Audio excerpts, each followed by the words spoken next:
Welcome back home. A long weekend. How testing was it for you and the players to do two quite big away trips? Yeah, it's tough, but that's what it is. We know we've got to play these games, and we embrace it, enjoy it. Bit of time together on the road, and late nights on the bus all together. It's character building, and get on with it. In terms of the squad itself, you obviously had Jordan Young coming back, Charlie Cooper having a bit of a rest as well at one point. How are you feeling now looking ahead to Saturday in terms of the squad? Is there any changes from the team we saw at the weekend or over the last two matches? Yeah, well, there was a handful of players that we couldn't risk on Monday night, coming back from injury or data and whatever. So the way we've looked at it is we've got everybody through, no fresh injury concerns. We've got a point on the road, and we've got everybody fresh going into Saturday.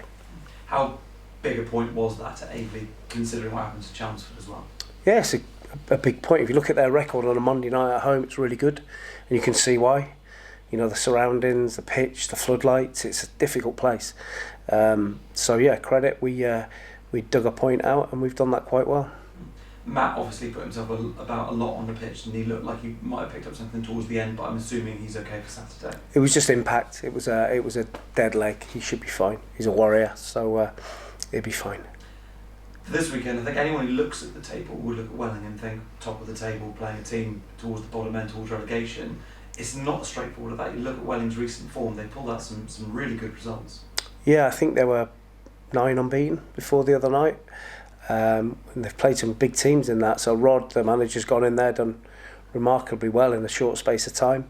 They've added some players, and they've been difficult to beat. So we're expecting again another tough game, and so like they've said, it's a free hit for them. So we know we've got to be at the top of our game again.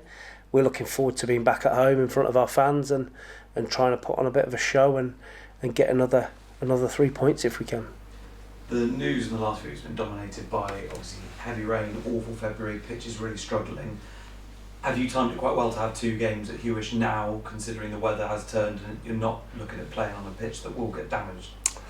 Yeah, we can look at it like the fixtures have felt lucky for us in that respect. Our training pitch is okay now, it's dried out, so we've managed to get some work done today. And our pitch looks fine, weather looks set and dry, so but I think it's about preparation, isn't it, and organisation in how you prepare or what you pay for on your pitch at the start of the season is usually where you are and why you get loads of games called off. And I know this question is put to you a lot, and fans ask it a lot on forums, and they're looking ahead at the fixtures and thinking when the league could be tied up. I'm guessing you don't let yourself get that carried away and don't look at potentially Easter weekend and that sort of thing happening. It's all ifs and buts because we can't determine what the other teams do. They could win the next 8 games, and it's substantial. It's superficial. So we just concentrate on what we can affect, which is Saturday. And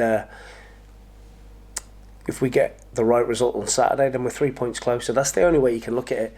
And anybody that tells you any different is kidding themselves, in my opinion. And of course, supporters are going to get excited and carried away with it, and so they should. That's what it's about. But us professionally, we have to just focus on Saturday and concentrate on getting 3 points. How far away are you getting from getting some of your long-term injuries back, like Jake Hyde? Are you optimistic that he might be back in the next few weeks? Not so much on Hyde. No, he's been at St George's Park having some rehab work, and they've added another couple of weeks onto his injury period, how he's going to be out. But Murph's probably the one that we might get back before the end of the season for some game time. And Ollie Thomas is back. Ollie Thomas is back this weekend. Oh, he's back on the grass. He's back now, first day back training with us from Bristol City. So we're going to assess his fitness in terms of game time and whether he's ready to take part. That's great for you with a couple of double game weeks coming up. Yeah, it's brilliant. Ollie, since he's been, whenever he's been on the pitch for us, he's done great. It's just not been often enough. And completely unrelated to the game, but my boots finally caved in after a couple of years of football and being hard worn. They lasted me a good few years. I've still got my first pair of boots hidden away in the garage. Can you remember your first pair of boots? Yes. Patrick Keegan with green stripes. How I long did they loved last them. you? Well, as a kid, you wanted a pair of new pair of boots every season, didn't you? But I was obsessed with Patrick Keegan boots. They were black with 2 white stripes on the side of the heel. Loved them. Did you ever get sponsored as a player? Yes, I did. Reebok. Oh, nice. Well, were they quite good, or would you? No, not very good. But I had a couple of years where I got some free Reebok boots, but I wasn't good enough to get the Adidas or Nike. What do you make of newer boots now? Because I've had to go shopping for some new ones, and you get there's so many different designs, and the price range is insane now. So when you're thinking about what you used to play in compared to now, what do you make of it?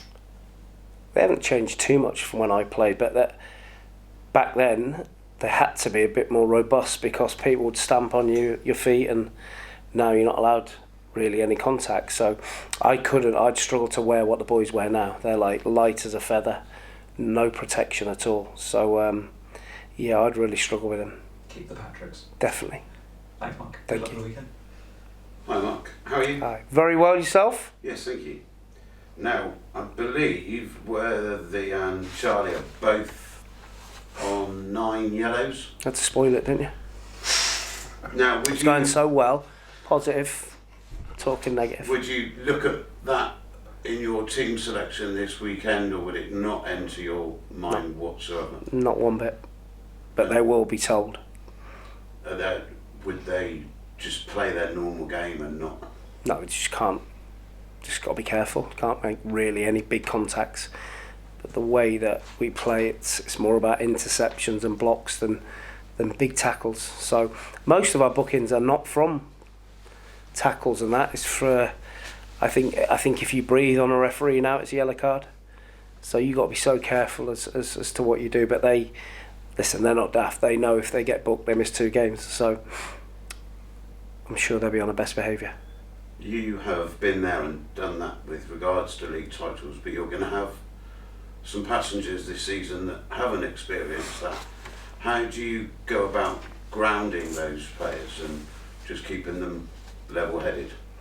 Well, you're right. There's lots of players that in their career never win anything because there's only so many teams in professional football this year. Only 7 teams can win a title. You know, South, North, National League, and the 4 leagues above there's only 7 teams can be a title winner, and that's a lot of teams that are involved in that.